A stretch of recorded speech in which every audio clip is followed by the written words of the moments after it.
mankind's ultimate metropolis. But New York City was a global hotspot long before humans arrived. Mastodons trampled down Fifth Avenue. Sea scorpions joined the ancient freak show on Coney Island. And dinosaurs roamed where the giants now play. This is the story of what lived, fought, and died in prehistoric New York.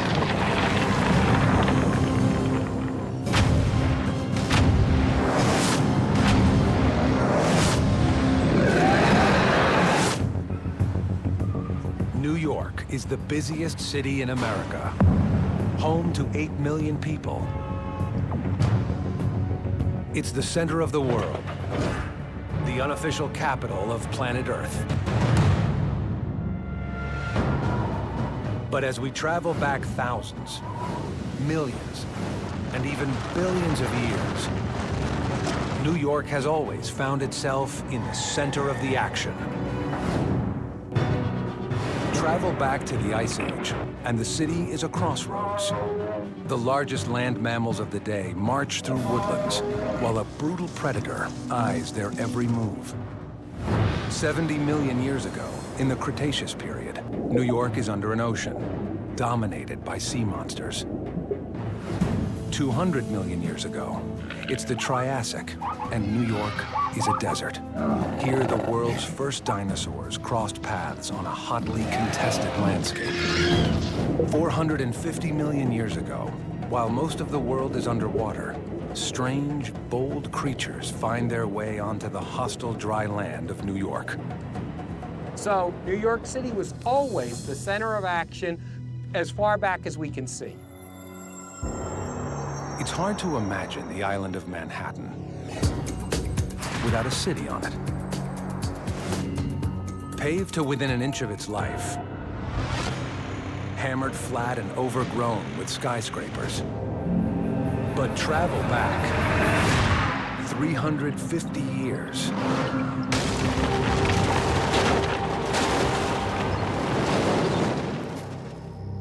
Manhattan is a rugged, hilly island, hidden by dense, dark woods.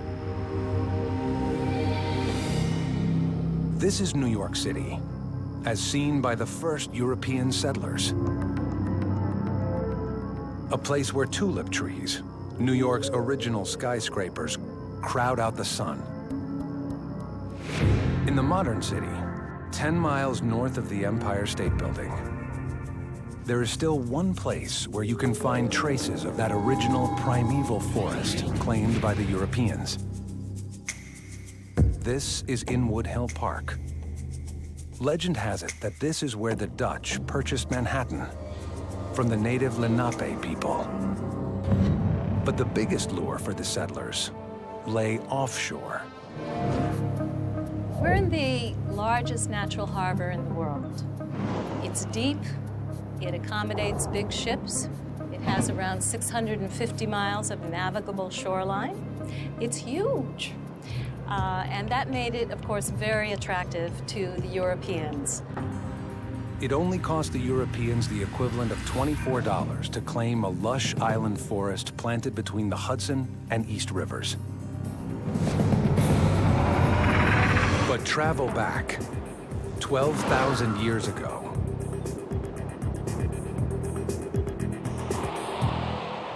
And the East River doesn't exist yet. There's no need for the Brooklyn Bridge. It's the late Pleistocene epoch, the era of the last ice age. And New York's 5 boroughs are a single landmass. American mastodons, the giants of Ice Age New York, can walk from Manhattan to Brooklyn to Staten Island. Where did all the water go? Much of it is frozen, locked up in massive polar caps and glaciers. This means that worldwide sea levels plunge, pulling the Atlantic coast 100 miles east of its modern-day position, leaving New York landlocked. During the Ice Age, mastodons roamed through New York. over what are today the most famous streets in the world. Streets where evidence of their existence can still be found. We're here on Fifth Avenue. We're looking south this way, and you've got Rockefeller Center to your right here and St. Patrick's on the left. And we're looking at these honey locust trees. If you look across here, you'll see a large thorn sticking out of the tree, and they can grow up to like 2 feet long. Now, if they're not trimmed off, these things will be poking, bristling out in large numbers, so you'd end up with a very heavily armored tree. You wouldn't want to get close to that thing.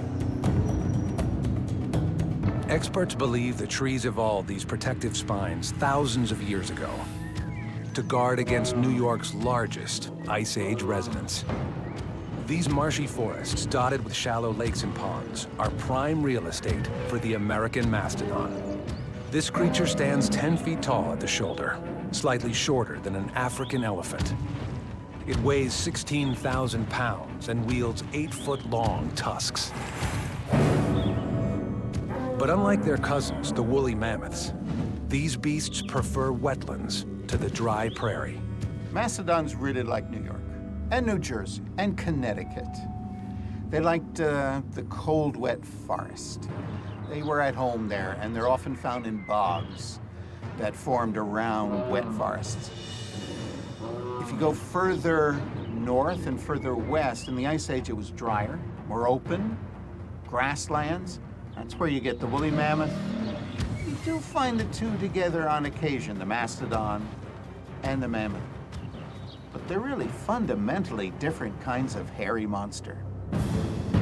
The mastodon has a larger skull and is more muscled than the mammoth.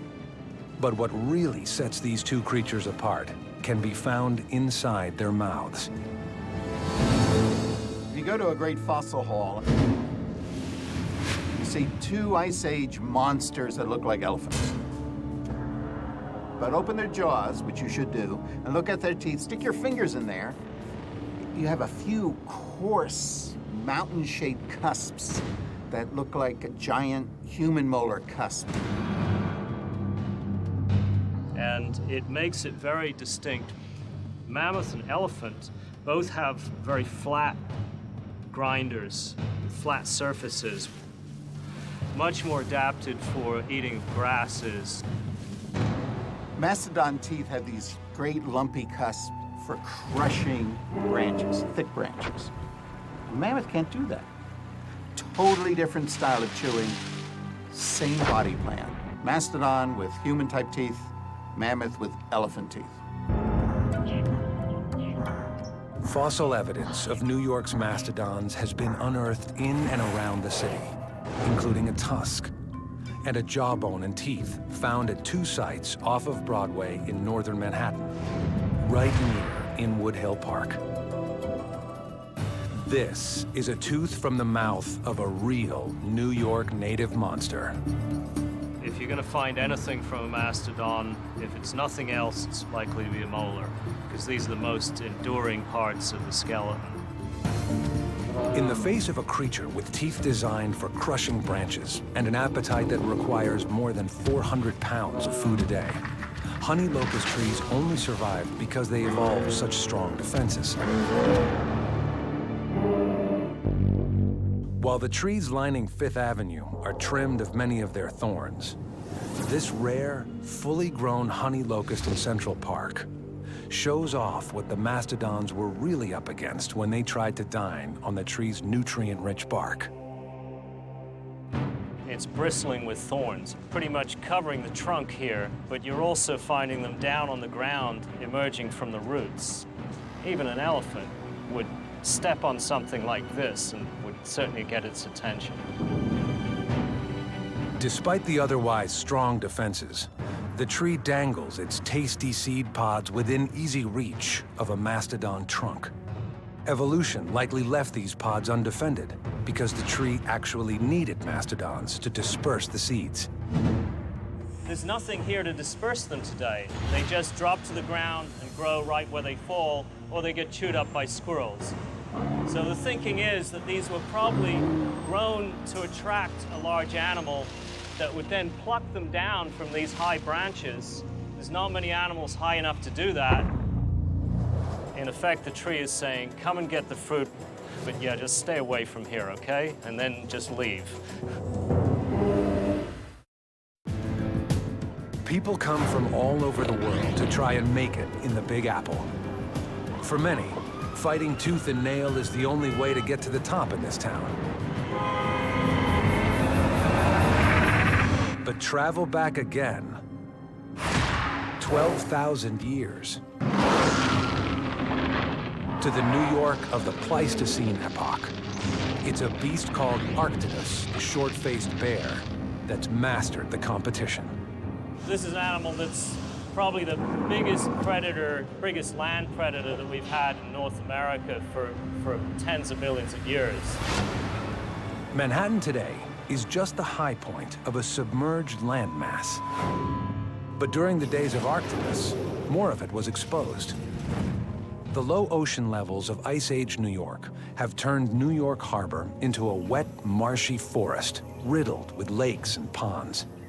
Although mastodons have no trouble working through the boggy terrain, Arctidus prefers the higher, drier woodlands of Manhattan Ridge. Even on all fours, the largest Arctidus stands as tall as a man. A flattened face houses bone-crushing jaws. The short snout inspires its name. Well, short-faced bear is something, you wouldn't want to encounter because it's considerably larger than a grizzly and is built like a cat or a hyena. With the strength of a bear and the agility of a cat, it can hunt whatever it wants in the New York forest. Even mastodons need to be wary. Arctidus is the unrivaled king of New York. But there are other strange creatures prowling through Manhattan. The back alleys of modern New York City are the domain of rats, a rodent that outnumbers humans in Manhattan. But travel back again, 12,000 years ago.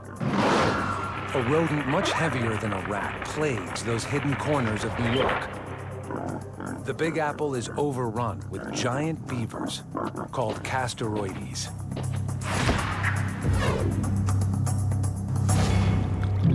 Beavers are an old family. Most beavers are medium-sized, big one 20 pounds. There was a giant beaver, Castoroides, which has a head as big as a black bear and would weigh up to 150 pounds. And they're here in New York. Castoroides has an impressive 2-foot-long tail befitting one of the largest rodents ever to walk the earth. We only need to look to New York's famous skyline to find where Castoroides lived. Wherever the city's skyline dips, so does Manhattan Island's underlying bedrock. And 12,000 years ago, freshwater lakes filled in those low areas, the perfect hangouts for Castoroides. That's where the giant beaver can enjoy its favorite food, soft marshy grass, and New York offers plenty of it. The 6-inch incisors poking out of the front of its mouth help it to clip and chew lakeside greens. And like his modern-day beaver cousins, his broad teeth seem capable of cutting down trees. Everyone wonders, did they cut down trees?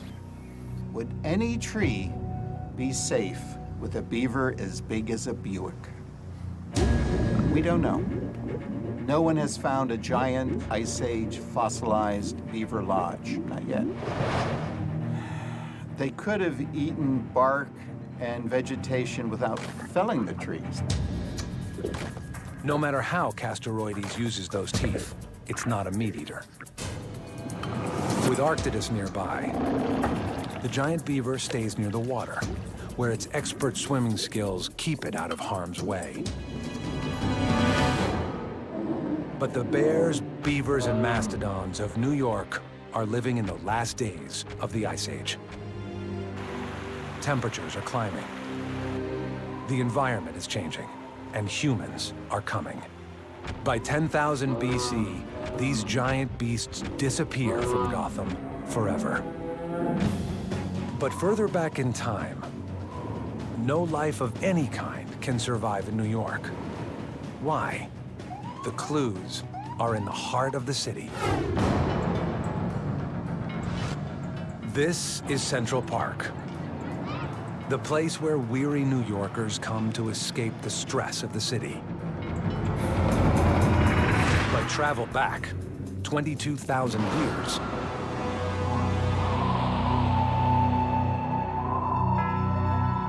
The daily grind is inescapable, courtesy of a 2,000-foot-high mountain of ice. By 20,000 BC, 1/3 of the world's land lies underneath glaciers. If New York City was here at the time, a titanic ice sheet would have covered everything up to the Statue of Liberty's wrist.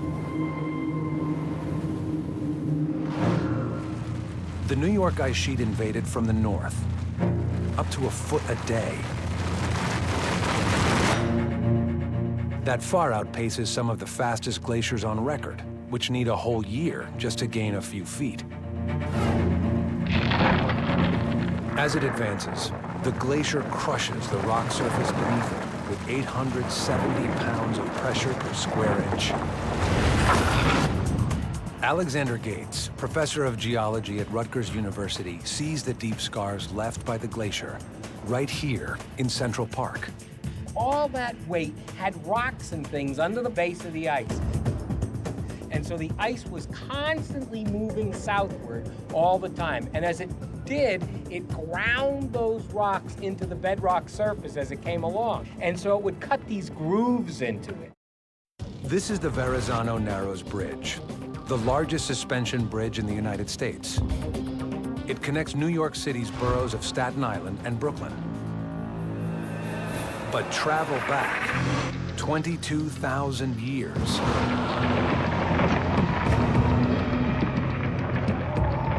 It's the peak of the Ice Age. A titanic glacier is plowing through New York. If we were here 22,000 years ago, we'd probably be right on top of the glacier. But the Earth's temperature is starting to fluctuate and warm, ending the glacial onslaught. What happens is that it gets to a certain point and the temperature is high enough that it doesn't support you having ice anymore. And so, 22,000 years ago, as fast as new ice arrives from the north, it melts, turning the glacier into a giant conveyor belt. Always the center of the action, New York marks the spot where the Ice Age begins its reverse. As it's melting, it releases all of the debris, all of the soils, all the rocks, anything else that it's carried, logs, everything else, it just releases it right there and makes a big pile of sediment.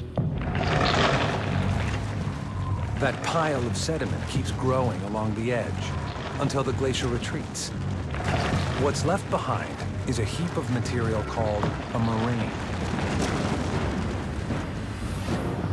Right behind us, you see where the Verrazano Bridge spans an opening between two hills or bluffs. Those are the remnants of the Harbor Hill moraine.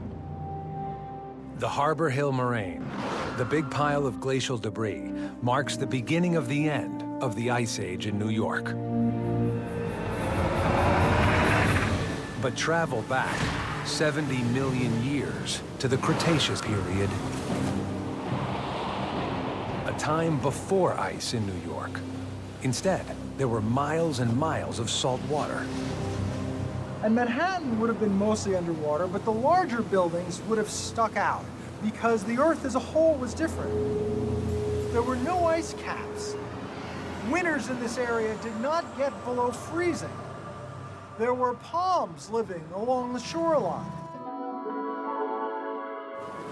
Without polar caps to trap water, ocean levels rise 300 feet above what they are today. New York drowns beneath the Atlantic Ocean. This is the last part of of the age of the dinosaurs. Fearsome Tyrannosaurus rex and dangerous Triceratops thrived throughout North America, while herds of duck-billed hadrosaurs roamed the nearby swamps of New Jersey. But it's a different and more bizarre story in the oceans. New York's warm tropical waters teem with strange life. Among its residents, Archelon, one of the largest turtles the world has ever seen. Turtles like Archelon would have swum directly over Manhattan at that time, which of course didn't exist as an island. It was 300 feet underwater. Archelon was huge. If it were to be able to stand upright, it would be over 10 feet tall.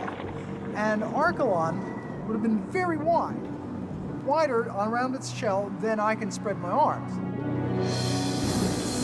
If you have huge turtles, the water has to be warm. And we have turtles for the end of the Cretaceous in New Jersey and New York. It was very warm, subtropical, almost as warm as Louisiana today. Unlike modern land turtles, the Archelon isn't protected by a hard shell. Instead, it has a leathery covering. It also has an exaggerated beak overbite, the better to snatch its prey. In addition, it had really large flippers instead of fingers. It had actual flippers that it would fly through the water with, which is what modern marine turtles do. The giant Archelon glides through the ocean with grace, not bursts of speed. And these creatures would have swum around, capturing large coiled shellfish called ammonites. They would have been going after squid-like creatures called belemnoids. They would have been eating fish. But Archelon has company at the top of the tropical New York food chain, one that swims with more urgency. The only animals that Archelon would fear were things like the giant marine lizards, the mosasaurs. They were potentially problems for even Archelon. Mosasaurs were basically scaled-up version of monitor lizards, except instead of having feet with fingers, they had flippers. And they had a very long and flattened tail. Since adult Archelons wear shells over 7 feet wide, even the bloodthirsty mosasaur usually searches for an easier meal. Giant Stadium in New Jersey's Meadowlands is the home turf for New York's professional football teams. But travel back 200 million years ago. Visitors here were lucky to escape with their lives. We're about 7 miles outside of Manhattan, about 2 miles away from the Meadow and Sports Complex and Giant Stadium, which you can see in the background.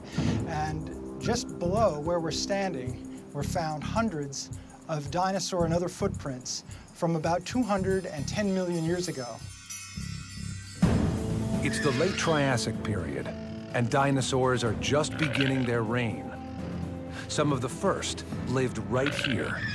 This would have been a turkey-sized dinosaur with a long tail and a relatively long neck, similar to the small dinosaur Coelophysis. It was a fast little animal with 3 toes, just like a bird. This is actually the mud that filled in the footprint, and that's why it's raised instead of pushed down. In the time of Coelophysis, New York doesn't lie on the coast. It's in the middle of a vast continent called Pangaea. We'd be sitting right in the middle of it. So we'd be kind of in the Kansas of Pangaea. And we'd have Africa. All of Africa would be east of us. And so if you were driving down the New Jersey Turnpike, you would probably have exits for Morocco partway down. The Earth's continents are always on the move, riding slowly over the planet's surface atop massive plates, like a jigsaw puzzle in constant motion. The surface of the Earth is dynamic. It's constantly changing, constantly shifting. Every plate we see on the planet right now is moving somehow. And in the past, they've moved great distances. 200 million years ago, New York sits right in the middle of the world. It lies in an arid valley, sandwiched between two imposing mountain ranges, soaked by occasional monsoons. So we're in the interior of a vast continent, very, very hot landscape. A shallow saline lake would be in the distance. Giant Stadium today stands on the site of that ancient lake. And there's evidence that it was an important gathering place for early dinosaurs. The ground was probably pretty bare, and we know that because we find the footprints of animals in this area. And if it was covered with vegetation, you wouldn't be finding those footprints. So it was probably the shoreline of this very, very shallow, large lake. But thirsty coelophysis dinosaurs visiting this New York watering hole have to hurry. Animals would venture forth from the sides and go to the center of the lake for food and for water, and probably get out of there as fast as they could because the area had no cover at all. Unfortunately for coelophysis, dinosaurs aren't the hunters, they're the hunted. We think of dinosaurs as the top predators of their time, but during the Triassic, they weren't. They were relatively uncommon and relatively small, like this footprint attests. They were, in fact, the prey of much larger non-dinosaurian animals, of which there are several different kinds. The top predator of the Triassic is a ruthless beast called Postosuchus. Postosuchus was not a dinosaur. Postosuchus was a crocodile relative. Heads look a little like T-Rex, but their bodies look like long-legged crocodiles. Along the neck and the torso were bits of armor plate. And their hind feet were weird. They looked like ape feet, with a great big toe going out sideways. While dinosaur predators and their descendants moved around on two legs, Postosuchus hunted like a crocodile. It did, like modern crocodiles, walk on all four legs, but it was fully terrestrial, it wasn't aquatic, and it stood upright on its legs.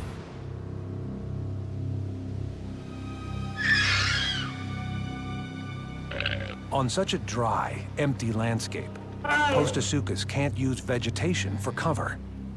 Instead, it must find a way to hide in plain sight. By crouching down low and sitting down low to the ground, even a large animal can remain almost invisible on a hot day. Postosuchus would have been camouflaged to match the surrounding area. So it's kind of like this hybrid between crocodiles and modern mammalian predators in their appearance. And Postosuchus probably could run something like a modern greyhound or a modern large cat, arching its back and moving very rapidly in a gallop. Postosuchus was, of course, big enough to eat little coelophysis in one gulp.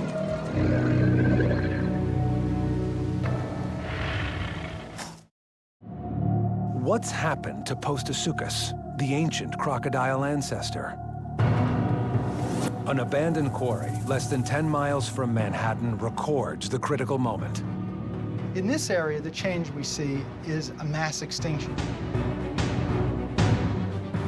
A wipeout of about 50% of all the kinds of animals and plants that are around. The mass extinction is at the boundary somewhere in between the lighter and darker rocks, but it's right after that mass extinction, directly after that, we see the very first of the large carnivorous dinosaurs appear. And they become very abundant, very abruptly. The extinction that helped the dinosaurs take over the world, the extinction towards the end of the Triassic, is still a mystery. Some scientists speculate that an asteroid impact or a string of massive volcanic eruptions in other parts of the world changed the climate. This may have caused a Triassic extinction that ensnared the crocodile relatives, like Postosuchus.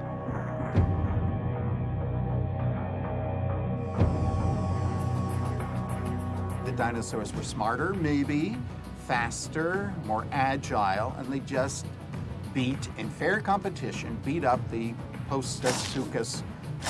Doesn't look that way. The Postasucus clan kept on evolving, kept their place as dominant top predator, and then disappeared. Then and only then did the dinosaurs become more common.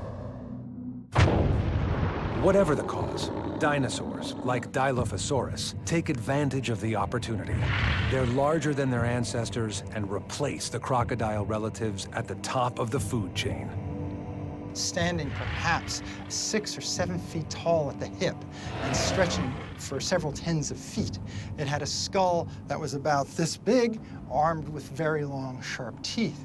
If you look at the face of Dilophosaurus, it's a long muzzle and a notch right at the end. Strange head. It looks a little like a crocodile snout. It would make a good snapping weapon for catching fast, slippery prey, including fish. It helps give Dilophosaurus an advantage. You could imagine animals like this fishing, standing still, waiting for a fish to come by, a large fish presumably for a large animal, and then it would make a rapid motion, grab the fish, and swallow it. They can also hunt smaller dinosaurs, or even other Dilophosaurus rivals if they need to. But the days of the supercontinent are coming to an end. The proof is right here, towering above the Hudson River, just across from Manhattan. The cliff face known as the Hudson Palisades was ground zero for the destruction of Pangaea and the birth of an ocean. There's very few recognizable geological features in New York City. New York City isn't known for its geology, but there's one thing that people recognize, and that's the Palisades. 200 million years ago, the Hudson Palisades are awash in molten lava. All of a sudden, this huge supercontinent where New York is sitting in the middle of it begins to break into pieces, and as it breaks, liquid comes up through the cracks. The east coast of North America pulls away from Africa, right along the Hudson. Lava pours through the long fissure in the Earth's crust. The eruptions represent the birth pangs of the Atlantic Ocean. So this was a feeder to those fissure eruptions that spread out the lava all over the countryside, all over those rocks, all over the basins, and that's what would be happening at the time you're still pulling things apart. Liquid fire erupts through the surface and blankets the region. We see these upper layers consisting of a completely different kind of rock. That's the ancient lava. That's lava that poured out over a vast area of the ancient giant landmass of Pangaea. Over time, the Hudson River cut right through the rocks, revealing the frozen lava flows to today's citizens of New York City. And so you had a whole line of volcanoes that occurred all along this break between North America and Africa. This is right along where that happened. So once again, we're right in the middle of the action. Once the volcanoes finished erupting, the Atlantic rose up between America and Africa, and the world entered the Jurassic, the golden age of dinosaurs. But even they couldn't survive New York of 250 million years earlier. To uncover it, we have to return to Central Park and study the same boulders crushed by those Ice Age glaciers. You still can see that there are layers, okay? And these are compositional layers, and that says that this was very muddy. And to get a lot of mud, you have to be very deep water. And so that was the setting. We were underwater in New York City at that time. Travel back 450 million years.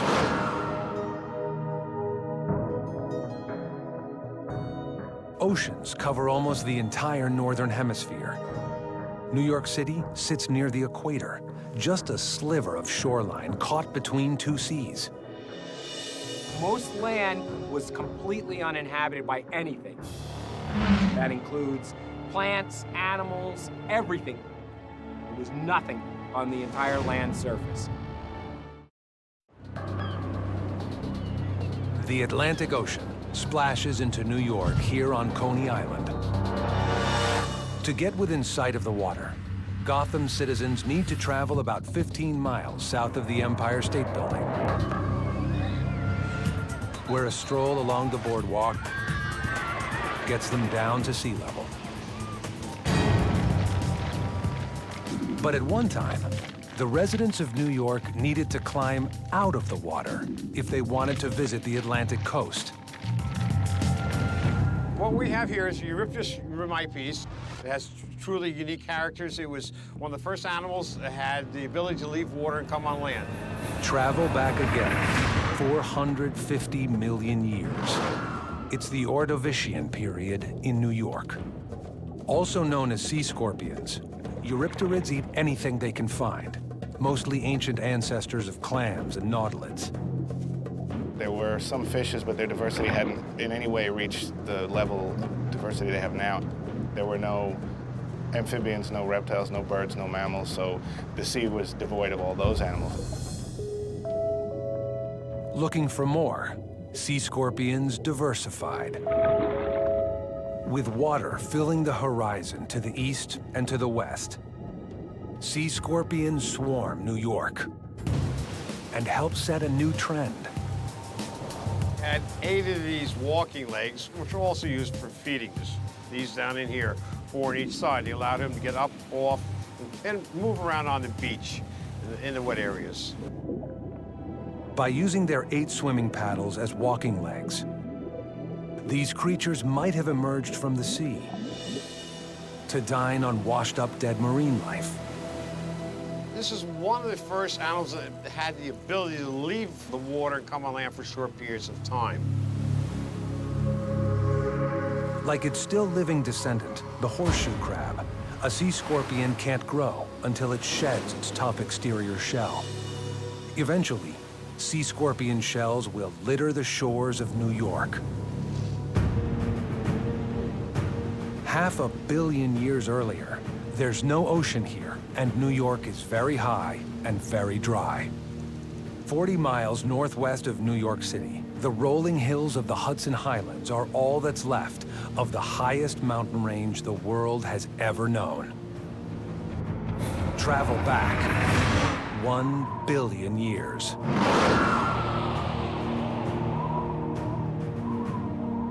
The Hudson Highlands stand 30,000 feet high and would have held the Big Apple up to the top of the world.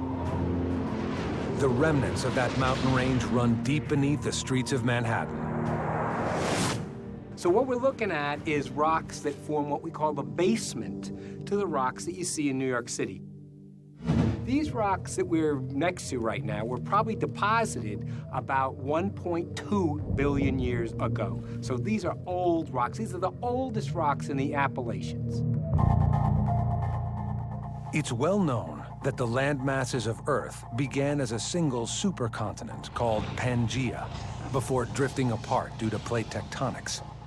But incredibly, this is a process that has repeated itself in our planet's history, with the continents drifting apart, then coming back together.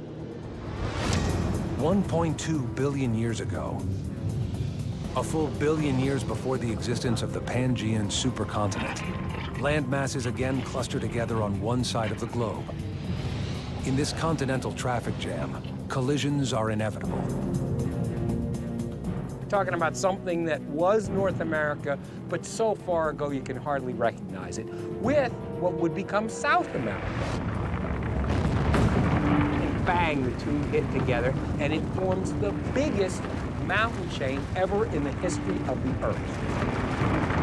A train wreck in slow motion. The collision lasted 70 million years. As the collision takes place, we had rocks folding on top of each other, almost like a rug on the floor. So if you took a rug and you squeezed it over top of itself, it would stack up and get thick. And that's what caused the mountains to grow. And we have nice examples of fold charts showing just that. This mountain-forming event forges the last piece of the Earth's first supercontinent, called Rodinia. New York's climb to the mountaintop is just the start of an epic journey. It was underwater and above water. Sometimes it was under fresh water, sometimes under salt water. Sometimes there were volcanoes. So climatically and environmentally, just about everything you can imagine was at some point in time represented in New York City. After its foundations were forged in the formation of the world's first supercontinent, they drowned beneath an ocean. 250 million years later, the city found itself in the middle of another vast supercontinent. Over its grounds scampered some of the world's earliest dinosaurs.